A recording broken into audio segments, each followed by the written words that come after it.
Hope you've been enjoying January so far. It felt like minus 20 Celsius here this morning. Good times. I've been catching up on some stuff. This guitar should be familiar. We worked on it back in the fall. It's mid-20s Gibson L3, and it's time to take it a step farther. The player really likes what we did, but the frets are not to his taste. I've mentioned this before, probably in reference to this instrument as well. These narrow 1920s frets can feel pretty sharp, even in the best case scenario. Sometimes they're taller than they are wide, and no amount of crowning can really soften the feel. If you're a person who tends to slide their hand up and down, it feels like you're cutting into it, with every movement. So, it's time for them to go. He wants them high and wide and rounded, so I think I'll put on some StewMac 152 wire, which is, I think, 48 thousandths tall by 92 wide, I think. So not jumbo frets, but certainly much bigger than the ones that were installed originally. The other thing to do is to manufacture a new pickguard, because as you can see, there have been some adventures in amplification.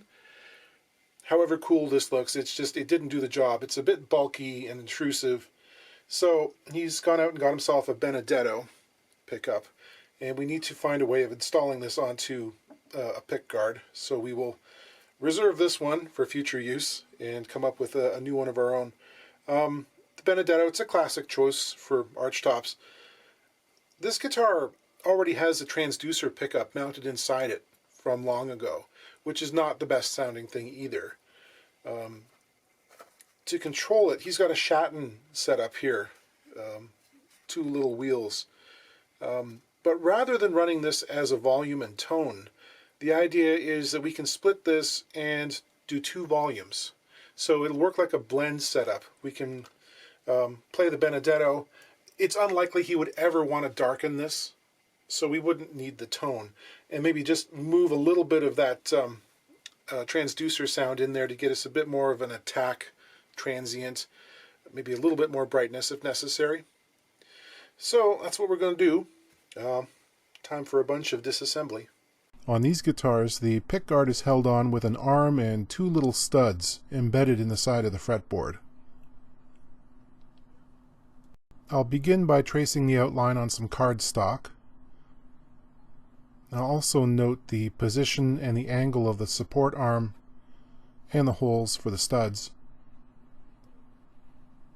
Then I'll carefully cut the shape out with a fresh blade and my knife.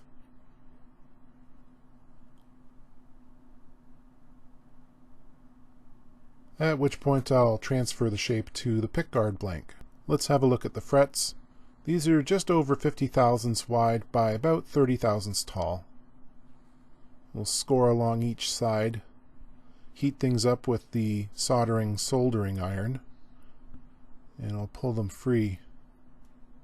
I can feel and smell that a little bit of hide glue was used in the process of installation. They'll come out fine, just takes a bit more effort. If need be, I can reheat halfway through the extraction. Just have to be gentle and very methodical. You can't rush these things, they'll come out on their own time. It's apt to be kind of noisy in here today because I've got the furnace running full blast and the humidifier. Nothing I can do about that. I got to stay hot and juicy. So some things to consider here. Looking at this wire, the tang depth might be a little shorter than some of the modern wire I would use. So I might have to deepen the slots a bit, which is not the easiest job due to the bindings being in the way. But I would likely have to deepen it anyway because the radius of this fingerboard is a little inconsistent, for one thing. It's tighter than 12 inches, which is what we expect to see on a Gibson. This is more like 10 or maybe even a little less. It's not a very even arch. It bends more towards the ends of the board. So the goal is to make it 12-inch radius. To do that, I might have to remove and reinstall the dots because it's asking a lot of them. The center of the board here is going to get the most material removed, and we could possibly sand right through them, which is bad. If I take them out now and things start to get thin, I can always, deep in the hole so I don't lose the position and all that stuff. Another thing is, these frets here, they weren't cut back to go or extend over the binding. They stopped short. So the edges of this board are very rounded over, and we run into that situation where if we do carry the ends over the binding, there's no reliable surface for them to sit on. Reestablishing the radius might help a little, but there could still be a few areas where we need to build up with some super glue or something. So the proper, cleanest order of operations will be remove the dots, sand the radius, reinstall the dots, clean up again, and then cut the slots to the proper depth. To aid in the removal, and these are a very tight fit, I'll lightly score around them in ebony. This usually involves some gentle stabs with the tip of the knife. Then I'll put some water on them and let that soak in for a bit. While that's rehydrating, I'll go ahead and snip the fret wire to length. You can see I have my little block there to keep them all in order. I'll apply some steam. Then I'll try and get a micro chisel in there to pry them up. This usually dents the wood adjacent to the hole, but it's not a problem. It'll spring back with moisture. It's a good practice to label the dots so you know how they're oriented, because their tops are kind of a miniature roller coaster. I'll remove the nut to sand the top of the board, but I will probably also have to make a new one. Have a peek at the truss rod. I want to make sure there's at least some tension on it when I'm recontouring the fretboard, so there'll be some adjustability. Unfortunately, a couple of the dots were very thin and the edges cracked, so I'll have to replace them. The other thing is, Gibson was using metric-sized dots in the 1920s. These are 6mm. They're not 1/4 inch. I'm putting some pencil hatch marks on the surface to let me keep track of the sanding process. Here I'm using the radius sanding block. Knowing the action requirements, I don't feel it's necessary to put this one in the neck jig. This neck is huge and very stable. You can see the somewhat irregular plane of the top of the fretboard. Sanding reveals some hairline cracks, which I'll fill with super glue and dust. Then it's out into the tundra to cut out the guard. I'm bundled up. At these temperatures, I have only a few minutes before exposed flesh starts to freeze. Too long at the sander and I'll come stumbling back into the shop looking like Beck Weathers. Inside curves are best sanded on the oscillating spindle sander, the outside ones on a disc sander.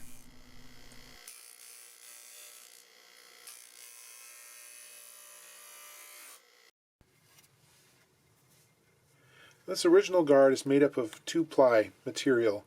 They're of different thicknesses. This one also seems to have a piece of like stiffening rod or something inside as well.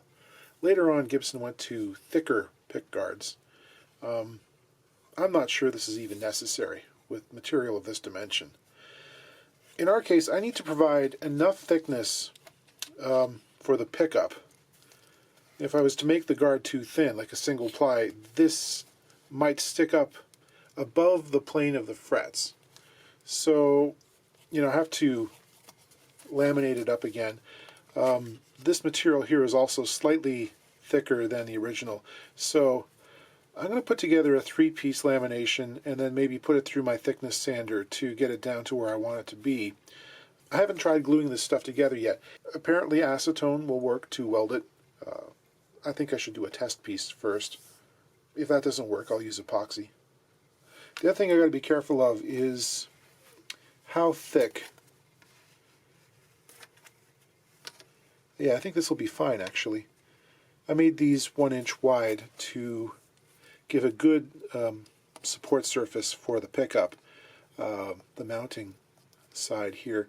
Now I might eventually have to, carve a little bit away to make sure the pickup sits centered on the strings.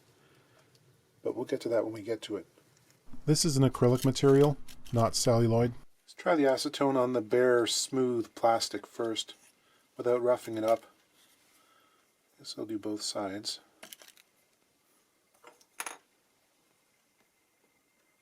Put a clamp on them. It's an hour later. Actually seems like it might have done the trick. So it seems like getting it clamped up while there's still enough acetone and it's still liquid because it flashes off so quickly. You got to be quick about it. But yeah, that seems like it's pretty good infused. Figure it can't hurt to sand these lightly with some 400 grit paper just to sort of break the glossy surface and maybe give the solvent better access to fresh plastic below. Got to be generous and get a real lake of it on there, as it flashes off in seconds.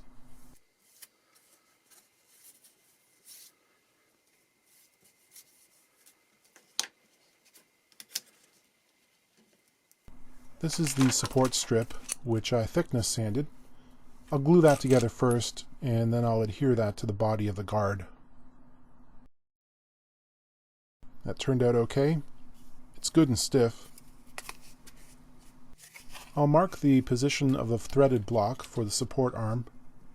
I need to make sure it's at the right angle. And before I remove the arm, I want to measure its projection, because this will save a bunch of trial and error later on. Measuring the thread on the arm, it's not 32, it is in fact 440 NFT. I'll drill a little block of rosewood with the appropriate sized bit, and then tap it. I'm spinning this around with a level of abandon I wouldn't use if this was steel. It's a pretty thin tap, it would probably snap right off. I've deeply scored the surface of both the rosewood and the plastic it's going to stick to, and I'll hold it in place with a generous daub of epoxy, being careful again to line it up with the correct angle. With the arm secure, I can mark for the stud holes and drill those out. There's a lot of finicky setup involved in making this kind of pickguard, because the fingerboard rests right on the top of this guitar rather than floating like a more usual arch top. Things like the angle and the exact position of the holes are super important because there's not much clearance. There's a lot of trial and error in this thing. It's time to put the dots back in, and now you can see why I wanted to remove them before sanding the board, because there's no depth left at all, and these would have been basically transparent at these thicknesses. The shell, the thinner you sand it, the more easily you can see the light through it, or in this case the black. So I have to re-drill, which can be kind of tricky. These were originally drilled with a bit that had a central spur on it. I'm not sure what kind of bit it was. It's tempting to use a brad point for this, as we've got that nice central pilot point in there. However, contrary to expectations, it's not always the most accurate thing to use, because unless the spur on your bit is exactly the same size, if it's any smaller, it can tend to flop back and forth from side to side, messing up the hole. If there's enough sidewall left, sometimes a standard twist bit or the brad point would be the way to go. Or if you have one that's small enough, a Forstner bit is good too, because it can register off those sides really securely. In this case, where there's very little sidewall left, I'm just going to have to be really careful. In any case, there's no quick way to do it. It's trial and error on the scale of tenths of a millimeter. A traditional drill depth stop isn't going to be much help here, because we're drilling into a curved surface, so it's hard to register. They can also mar up the surface of the board too if you go a bit too hard. And they tend to obscure your view of the hole, which is really kind of disconcerting. I want to see what's going on there. This being a nice black ebony board, in the worst case scenario, I could plug up a catastrophe and make it kind of disappear. That's not so easy on lighter wood like rosewood. So I'm going to use the old egg beater hand drill and sneak up on the depth. It's okay usually if the dots are a little bit proud on the surface, and they're bound to be, at least on the sides, due to that radius.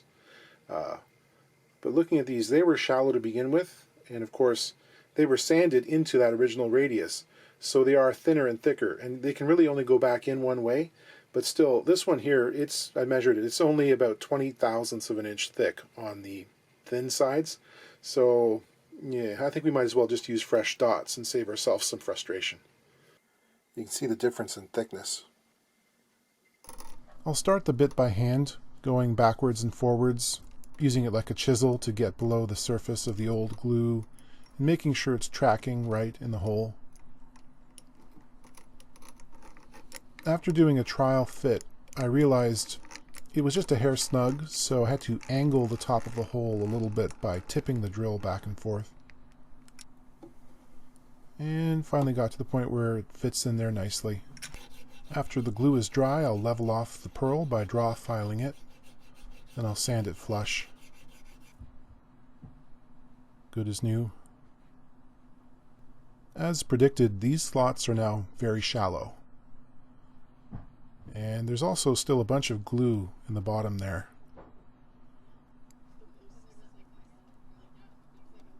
Nice. Checking the depth, one side is generally okay. The other is way too shallow because of the glue. It's hard to fight through that with the little scratch tool I made. I can use a cut-off piece of a saw to get through some of it, but for accuracy, we've got to get out the Dremel with a 0.6mm helical end mill. That's right, just over 0.5 millimeter. The tape acts like a little flag, it blows away the dust. This is done freehand, and it works because the bit's the same size as the slot. If you don't use too much pressure, it kind of floats along the side walls without digging in. Any pressure and it'll snap right off. It helps to sit and sight down the slot at eye level, like aiming a rifle. I'm going for a depth of cut that's just a hair deeper than the fret tang I'll be using. Multiple passes will be necessary, of course. And every once in a while you have to stop and pick off the glue that's accumulated on the cutter. Only thing that works is your thumbnail for this.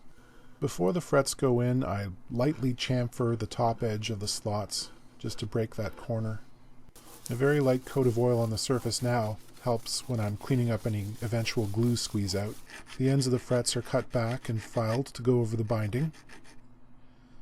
A little bit of glue in the slot. Tap the ends in place.